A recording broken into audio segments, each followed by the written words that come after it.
Well, let's speak now to the Council for Quality Assurance in General and Further Education Training. In short, they are called Umalusi. Its spokesperson is Biki Lepota, who joins us on the line. Mr. Lepota, good evening to you and thank you for your time.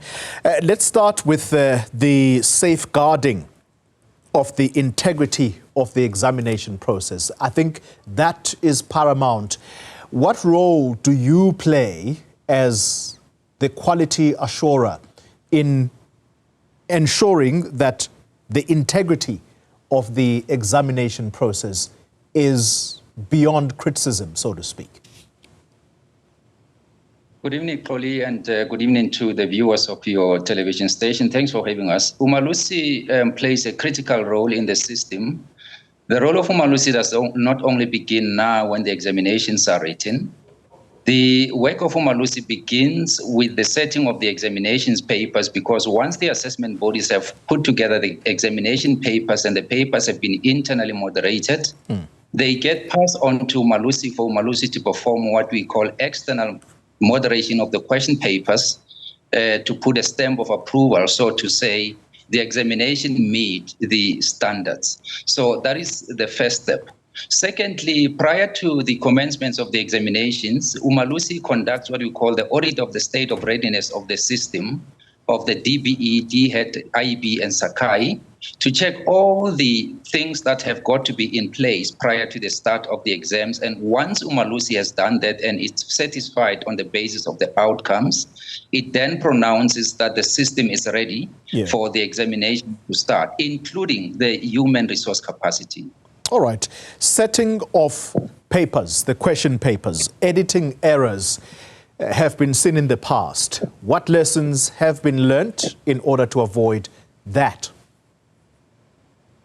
Good question.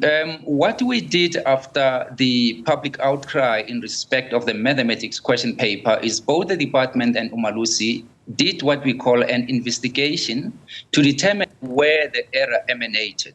And on the basis of the investigation, it was uncovered that the error emanated during the printing. For that reason, we have put in place systems to ensure that every step of the way, there are quality checks prior to the question paper being passed on to the next step. We are hopeful that on that basis, we will not see the recurrence of such errors of typographical nature. Yeah. Final question, and it may not necessarily be to do with the quality assurance process. We know that budgetary constraints are affecting every department, including the basic education department. Do you foresee any problems that may impede the examination process stemming from budgetary constraints? Well, we are aware that the budgetary constraints are a serious issue across government departments and entities. In respect of the department, we have raised an issue with regards to the shortage of markers. We have written to the DG, and we are happy with what we here in the department is doing, because we're not necessarily saying there's a shortage of teachers. We're simply saying there's a shortage of markers in respect of two languages, which are English and Afrikaans.